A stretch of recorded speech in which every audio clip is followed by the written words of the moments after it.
Just when you wanna bet, you bet in German, ich liebe den, ich liebe den, ich liebe den, ich liebe den, in Chinese, was soll ich machen? That's that, that's that.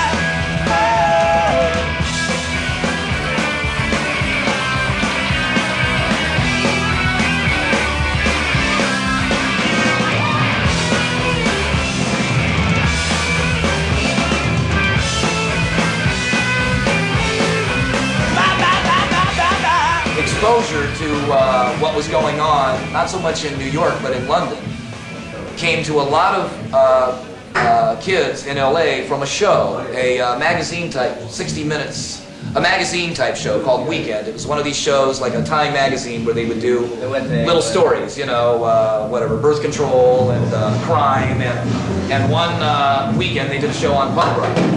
And you know, I'm not sure about Holland, but in America, TV is like, I mean, it's a true force to be reckoned with. I mean, it's, everyone just watches it all the time.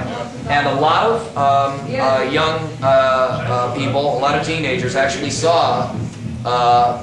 learned about punk rock from this one particular story.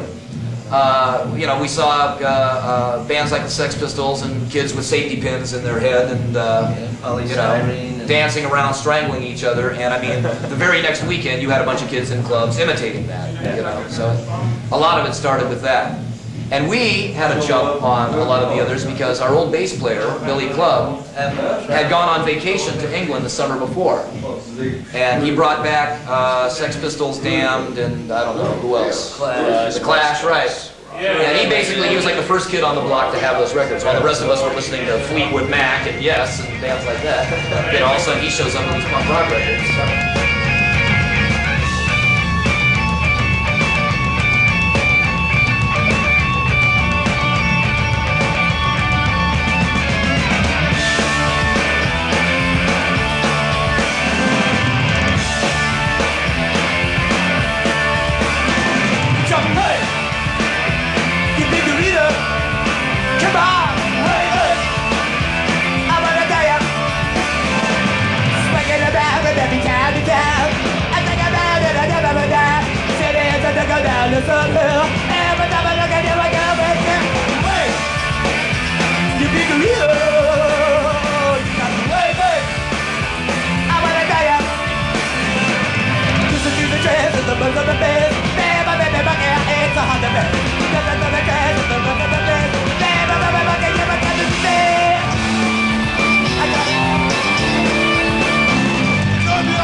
Stuff happened really quick. I mean, we did our first show in September of '77. We formed in the summer of '77.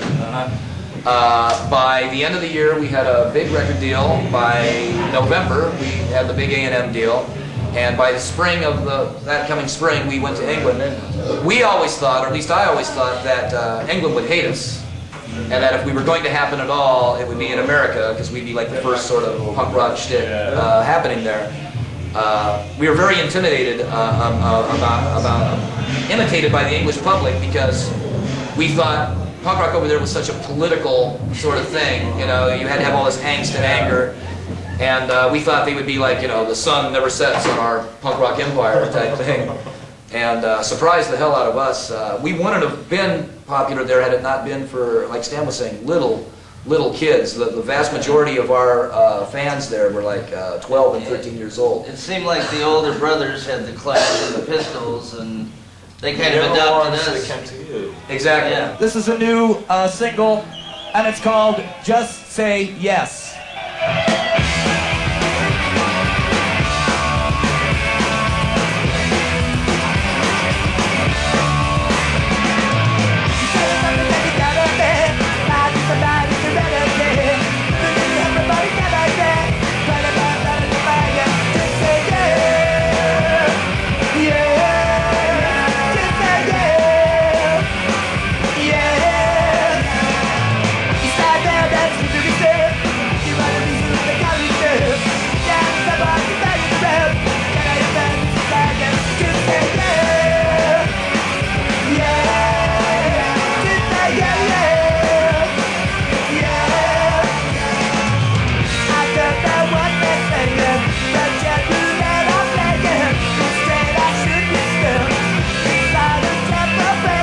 It was really weird. The first show was in Brussels, and I don't know, 2000. That was the salute gig. Yeah, right. 2,000 people.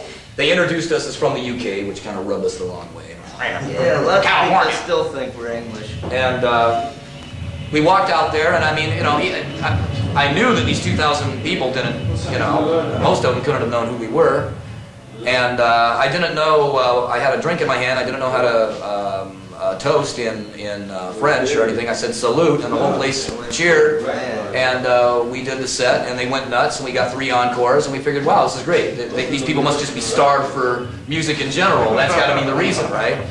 And then the Stranglers went on after us, and I get dried off, and I go out to the side of the stage, and half of the hall was empty. And from that moment on, they revoked all our sound check privileges, and you know, Half PA, half lights. yeah, they weren't as nice to us after that.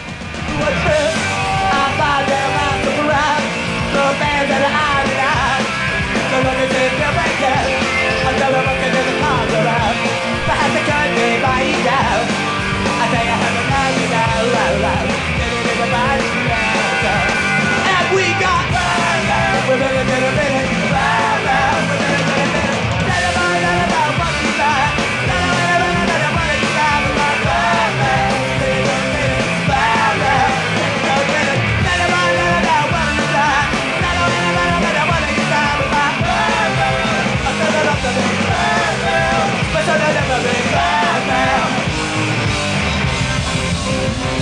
oh yeah! Yeah, it's nice to be back in Holland again. It seems just like it was 11 years ago since we were last here. The interesting part about it was the Dutch Hells Angels were like a big Strangler fans, right? So we're backstage, and Stan gets we're thinking, oh great, you know, we're going to be sacrificed in this arena of Hells Angels, right? So Stan gets a brilliant idea because the Angels are hanging out in the Stranglers' dressing room. He grabs me and says, let's go, you know, chat up the Stranglers and wish them good luck. So we go to their dressing room, and this giant Hells Angel guy, I mean, this guy was big. 2 separate gorillas, I mean, big. And he opens the door and stops Stan, and Hugh, what's his name, Hugh Cornwall? Yeah, Hugh Cornwall says, no, let them in. And we kind of come in and think, have a good show tonight, guys. Don't forget, we're your friends. So we do the show, and after the show, the Hells Angels decide to be nice to us. They're going to party with us.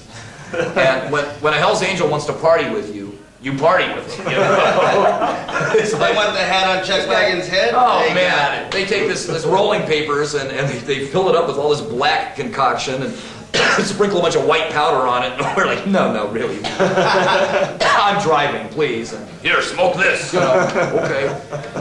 So, needless to say, it was a strange night.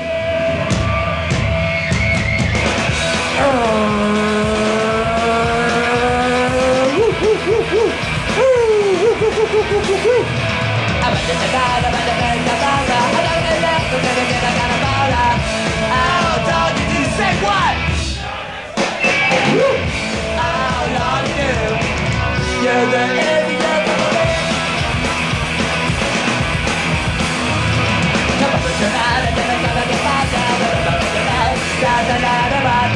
I'm going to say what? Oh, darling girl, you're the enemy of the man.